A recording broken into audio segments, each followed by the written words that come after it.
Alright, so I'm ready to install the water manifold now. I cleaned up the mating surfaces there and there. I've removed the old O-ring that goes on this water pipe here. And here's my new gaskets and the O-ring.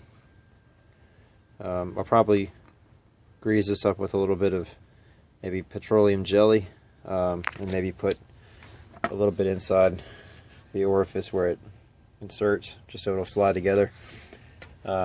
Manifold goes back just like we took it out, like that, and that pipe has to slide in right there. So that'll be the first thing that has to connect. I'll have to push it in to the get that pipe to engage, and then I can put my bolts in. Of course, I need to have the gaskets inserted. Probably put the bolts through the holes here, and then put the gasket on the back side and just try to insert it all together. So that's going to require two hands, obviously, but let me get that in place, and then I'll show a shot after I get it installed.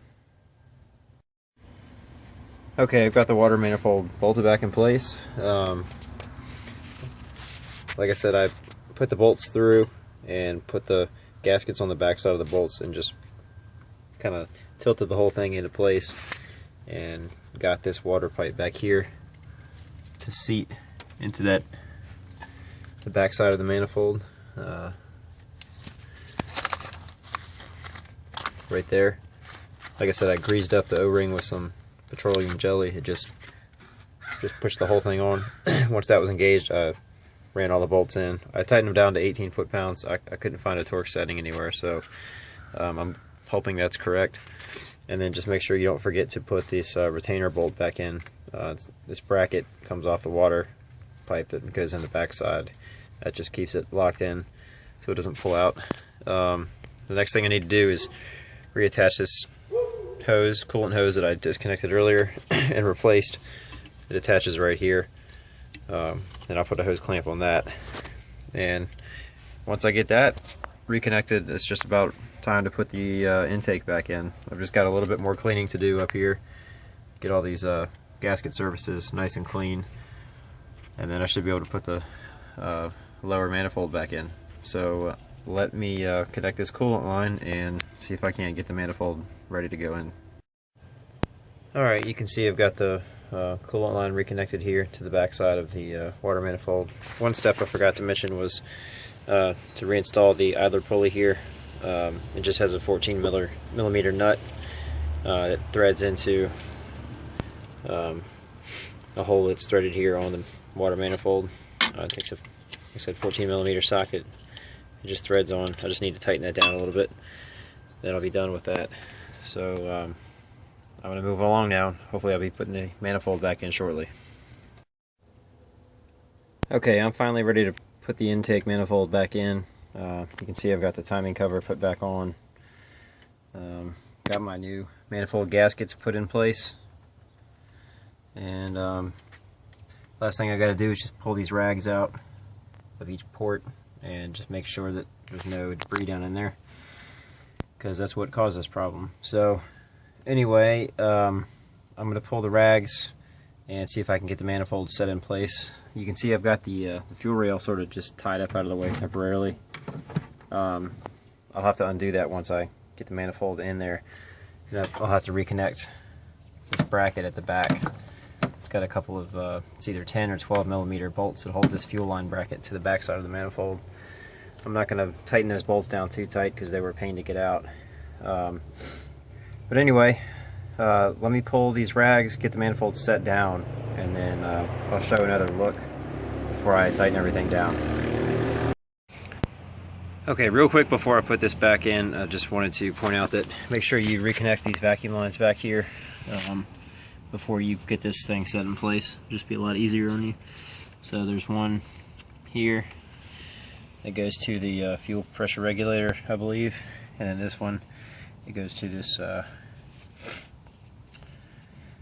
diaphragm that works the butterfly valves inside the manifold. So just make sure you get those put back on. Everything else you should be able to put back with the manifold back in place in the engine compartment. So anyway, without further ado, I'm going to get this thing set in place.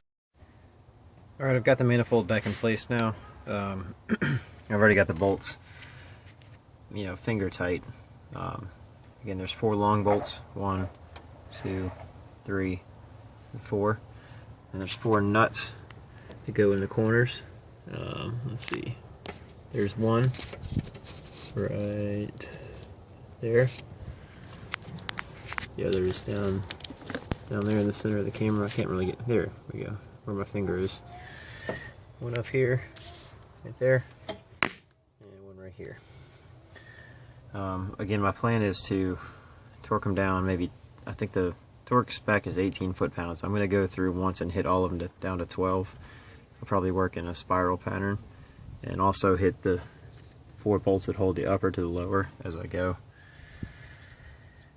And then I'll go back through and do everything down to 18 foot-pounds. Also, keep in mind you'll have to reconnect the EGR pipe back here. It's got that flared connection, so I'll need to snug that flare nut back up to the bottom of the manifold.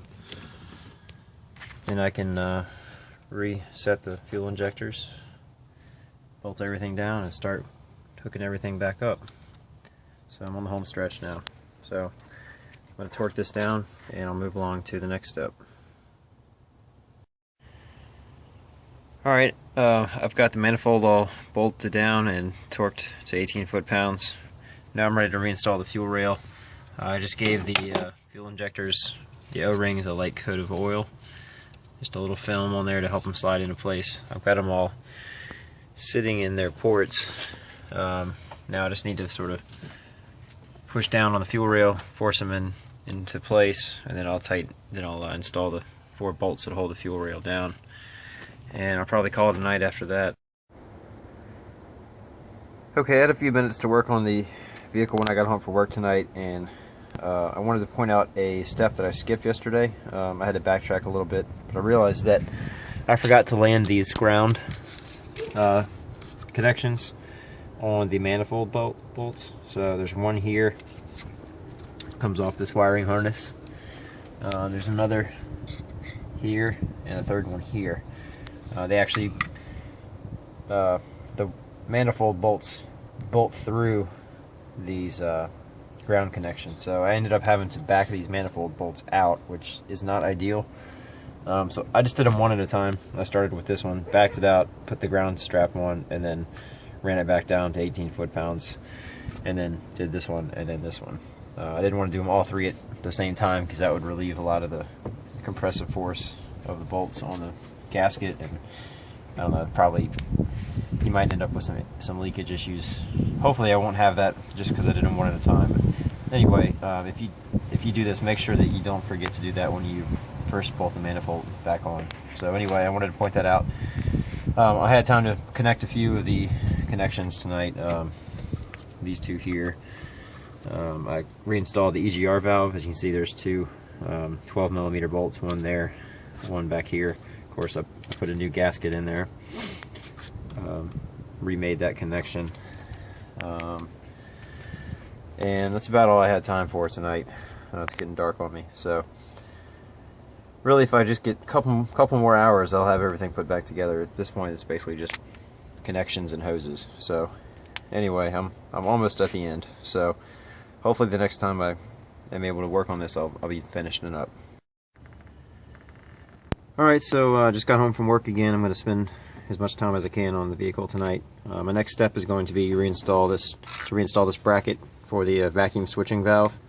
It bolts back here to the side of the manifold, basically like that.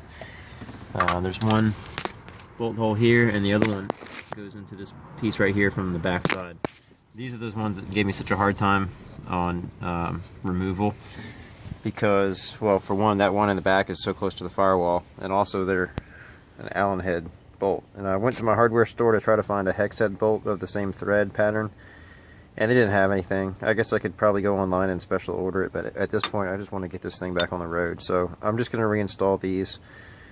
I'm not going to tighten them down very much at all, and you can see I've coated the threads with anti-seize, so they should be easier to remove next time. So basically, once again, the bracket goes just like that, and then I can, once I get that installed, I can hook up the vacuum lines to it. So let me hook this up, and then after that I should be able to reinstall the spark plugs and the coil packs. I can reinstall the throttle body here, connect the coolant lines to it, make up the rest of these connections. There's a, I think, temperature sensor here. Of course, you got connections to the throttle and to the intake boot, mass airflow sensor, intake air temperature sensor, and then of course all the spark plug connections. And I need to put the serpentine belt back. So all that should go back together the same way it came apart. I'm just going to get to it. I'll probably not show too many of those steps. I mean, it's pretty simple. I mean, like I said, it comes apart the same way I mean, it goes back together the same way I took it apart. So let me just try to get as close to being done as I can to make the most of my daylight, and hopefully I'll get a chance to try to fire it up tonight, and with any luck it'll start up. So let me get to working on this, and hopefully I'll be back shortly with a key in my hand ready to turn the ignition. Okay, the moment of truth is finally here. I was able to finally get everything put back together tonight when I got home from work.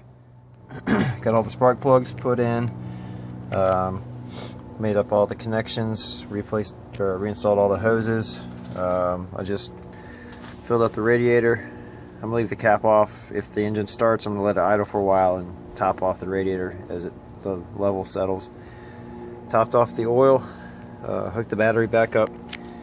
This is gonna be the first time I've tried it, and I'm not gonna lie, I've got a lot of butterflies in my stomach. I really hope it fires up. I just replaced the put the fuse back in for the fuel pump, so I'm ready to go. I'm getting my keys out. This will be the first time I've tried to start it, so whatever happens, happens. I hope it's going to be good. I'll give it a second for the fuel pump to prime the line. Here goes nothing. It's probably going to idle rough for a little while.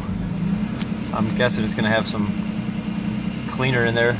It sounds like it's doing alright. Started up. That's good.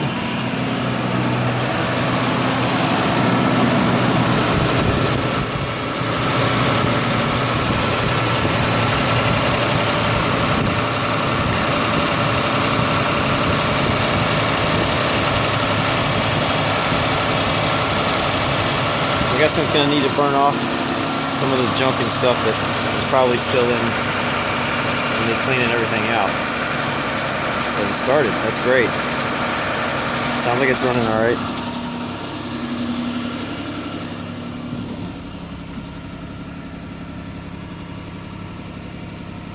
I don't hear any I don't see any check engine light or anything, so that's a good sign. I'm going to let it idle for a while and top off the coolant and hopefully take it for a test drive in a little while. So I'll check back in just a little bit. Well, I just got back from my first test drive. It seems to be driving great. I'm thrilled. I think my problem's solved. You know, probably drive it a little bit more before I hand it back over to my wife as her daily driver. Just want to make sure that everything's good, but I've let it idle for a good 20 minutes before I drove it.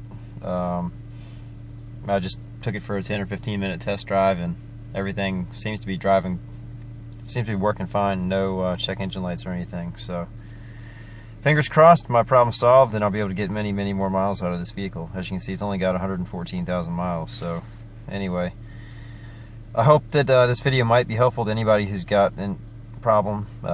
You know, nobody's going to find the same issue that I had, but hopefully at the very least this video will help you troubleshoot, at least show you how things go together and come apart. So anyway, thanks for watching, and good luck.